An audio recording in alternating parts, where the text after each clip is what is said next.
dando continuidade ao conteúdo inicial da nossa disciplina sobre introdução à computação gráfica, vamos falar um pouco sobre o que são imagens.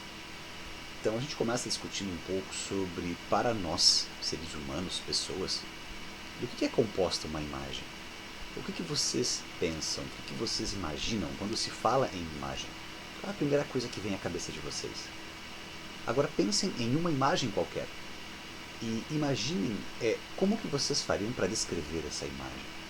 Geralmente, nós iríamos começar a descrever essa imagem através de objetos, talvez que elas estejam presentes nessa imagem, formas geométricas, enfim, cores, também teriam a presença de cores, depende muito do tipo de imagem, claro, mas de toda forma, a união de todas essas coisas, sejam elas objetos, formas, cores, dependendo de como essas coisas estão dispostas, estão se relacionando dentro de uma imagem, nós somos capazes de tirar dela uma espécie de significado. Este significado ele parte do quê? De uma série de conhecimentos que nós como pessoas temos. Então, a visão do ser humano ela é um processo cognitivo de altíssimo nível. Ela não é somente feita pelo olho, não é o olho observando a cena e gerando uma imagem. Não, existe um processo neural e de pensamento, de interpretação por trás de tanta informação que é gigantesco. Talvez seja um dos nossos sentidos mais complexos, certo? Então, assim, para um computador, por outro lado, nós estamos fazendo agora o que? A ponte entre essas duas interfaces, a pessoa e o computador. Para o computador, do que essa imagem ela é composta? Ela é composta de pixels. Então, vamos pensar, o computador ele trabalha com estruturas de dados, com valores numéricos, e lá, na essência, ele vai ter lá uma matriz de pixels. Mas o que são esses pixels? A gente vai tentar discutir um pouco sobre isso e começar a entender realmente, dentro da perspectiva do computador, o que são essas imagens, como ele armazena, como ele reconhece elas, para a gente começar a tentar fazer alguma ligação aos poucos, alguma relação aos poucos, em relação ao que são as imagens para as pessoas. Tá? Então, a imagem ela é composta por pixels. A palavra pixel ela é um acrônimo para o termo em inglês, que é Picture Element, ou seja, um pedaço, uma parte, um elemento da imagem. E os pixels são representações computacionais para cores ou intensidades. Então, um pixel nada mais é do que uma representação de cor. É um ponto que representa uma cor. Quando milhares de pixels são dispostos em uma matriz, formam uma imagem. Então, matriz todos vocês sabem o que é. Aquela estrutura retangular, quadrada, enfim, disposta em linhas e colunas, aonde cada elemento, a intersecção entre linhas e colunas, eu vou ter um pixel, ou seja, uma cor. Todo pixel possui um formato. Este formato define como a cor ou intensidade pode ser representada. Esse formato de pixel, eu não estou nesse momento querendo dizer se esse pixel, se esse ponto ele é quadrado, ou ele é retangular, ou ele é oval, ou como ele é, no sentido geométrico. Eu quero dizer no formato em como eu descrevo a cor. Existem inúmeras formas diferentes de descrevermos uma cor. Então, quando se fala em linguagem de alto nível, nós usamos nomes de cores. Então eu vou dar azul, verde, amarelo, vermelho. Então eu vou começar com cores mais simples, que eu uso um nome que é comum e fácil, todos entendem. Existem agora nuances onde eu vou para um determinado tipo de cor, sei lá, vou pegar um tom de laranja muito tênue, que alguns vão chamar de salmão, outros vão dizer que é vermelho, e começam a existir divergências. Então, talvez pessoas diferentes vão dar nomes diferentes para uma mesma cor. Tá? Então, este processo ele é complexo. Como que eu represento a cor? Qual é o padrão? Eu preciso ter um padrão, computacionalmente falando, de como é que eu vou representar a imagem. Por quê? Quando eu representar ela na tela de um determinado dispositivo computacional, por exemplo, um computador de mesa, e eu pego essa imagem e transmito ela para um celular Android, ele tem que saber qual foi o formato que essa descrição de cor foi feita para que ele represente o mesmo tipo de cor naquela outra tela, naquele outro sistema. Então esse formato é muito importante para isso. E quando nós falamos então nesse questão de formato, né, a gente vai estudar um pouquinho sobre o RGB. Tá? Nas aulas presenciais eu costumo levar o pessoal sempre nessa aula no laboratório de microscopia. É uma atividade muito legal. Se der tempo e a gente conseguir retornar presencial, a gente pode tentar agendar um dia e fazer essa visita no laboratório. E lá nós costumávamos pegar as telas de celulares do pessoal e colocar ela no microscópio e ver como é que elas estavam funcionando, né? Como que ela gerava a cor que nós estávamos enxergando. Então, como não teremos a oportunidade de ver isso no laboratório, eu trago um pequeno vídeo que está nos slides e também tem o link lá no Siga, que vocês podem assistir. Esse vídeo, ele mostra, um videozinho do YouTube, ele mostra um microscópio com um celular um pouquinho mais antigo ali colocado, e a gente vai observar então através das lentes desse microscópio como que a nossa tela do celular se comporta. Ele vai aumentar um pouco a aproximação, vocês estão vendo agora a tela sendo observada um pouco mais de longe, e à medida em que ele vai aproximando dessa tela, nós vamos ver que existem essas regiões mais quadradinhas, tá? Que são aí onde estão os pixels. Então ele está mostrando um detalhe, chegando um pouquinho mais perto, né? A gente enxerga aí pequenos quadradinhos e a gente fica pensando assim, bom, deve ser uma pequena lâmpadazinha, né? Só que quando a gente aproxima ainda mais, vocês vão observar que nós temos ali a combinação de pelo menos 3 lâmpadazinhas diferentes.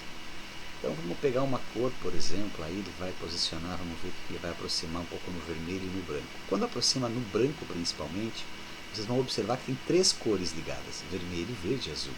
Aonde está o vermelho? Somente o vermelho. Aonde está o azul?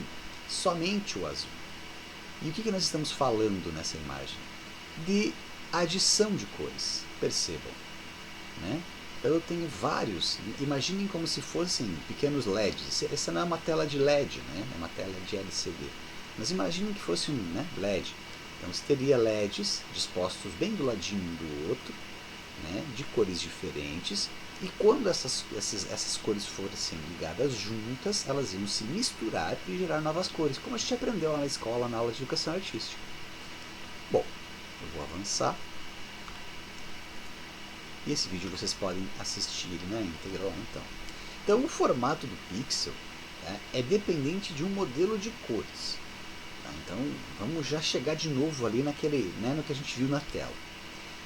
O modelo de cores mais simples, os modelos mais simples e mais comuns que existem são, primeiro, tons de cinza. A gente usa pouco na prática hoje em dia, mas é um modelo de cores. E o RGB. RGB, a gente vai ver, vai estudar a fundo, mas é a sigla para Red, Green, Blue, do inglês para português, vermelho, verde e azul. A gente acabou de ver ali uma série de pontinhos nessas cores sendo combinadas. Só que existem diversos outros modelos de cores que são utilizados para a construção do formato de pixel. Nessa disciplina, nessa apresentação, nós não vamos aprofundar neles, eu só quero deixar isso claro para vocês.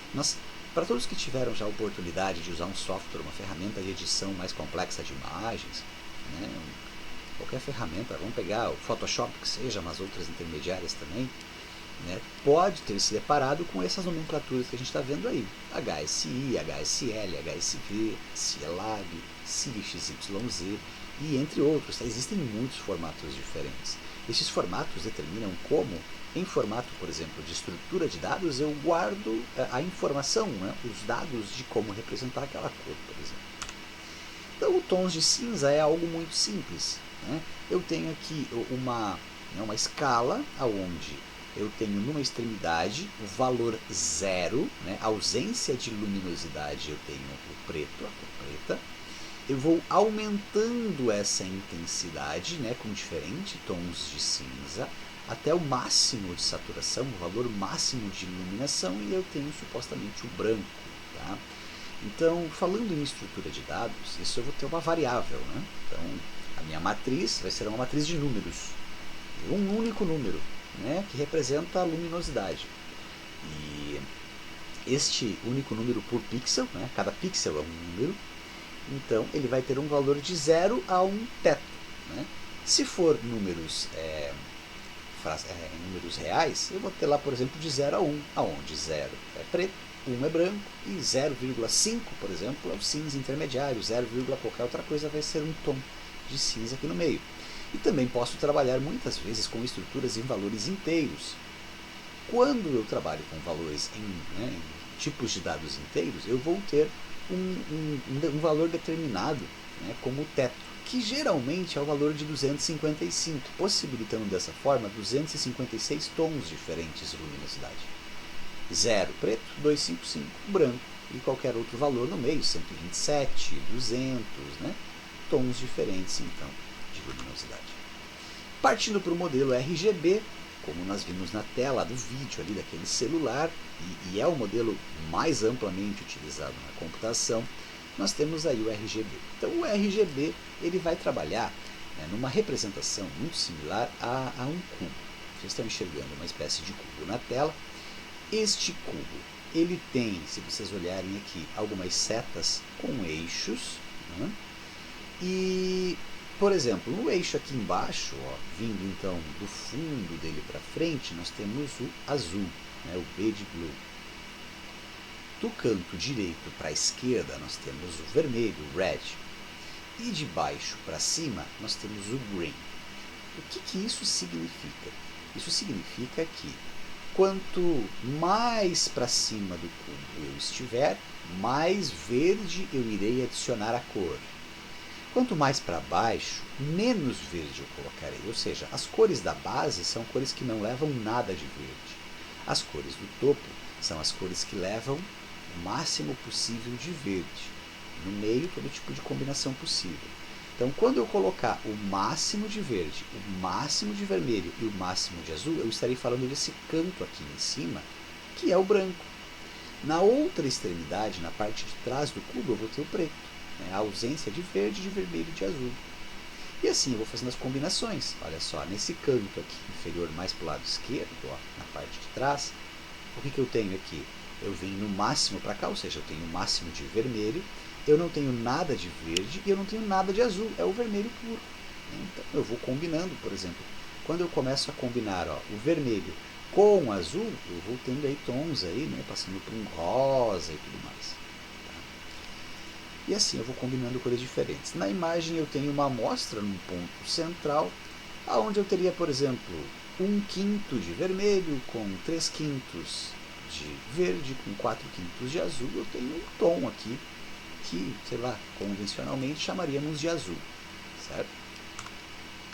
Então aqui eu tenho alguns exemplos de combinação. O máximo de vermelho, sem nada de verde e nada de azul, o vermelho mais vívido possível. Quando eu tenho o máximo de verde, nada de vermelho e nada de azul, o verde mais vívido também é possível. O mesmo vale para o azul quando eu não tenho vermelho nem verde. A questão é quando eu começo a combinar. Então, vermelho com o verde, eu já começo a ter o amarelo.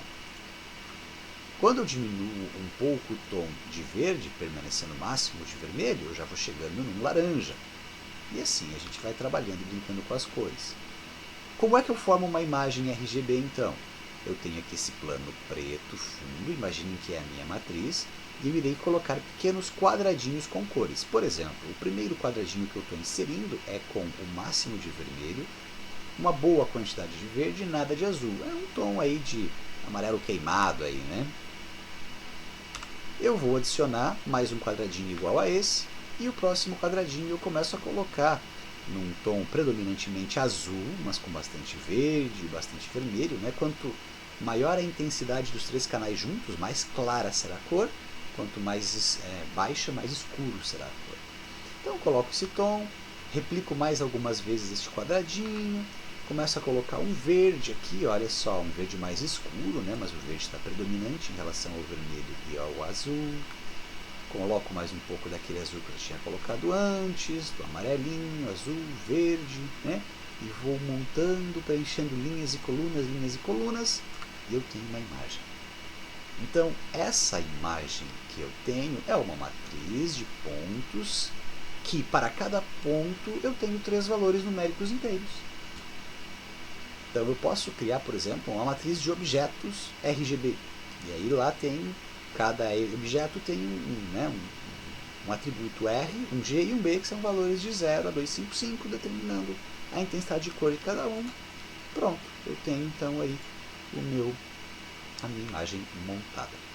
É isso, pessoal. Continuaremos com o próximo assunto na sequência.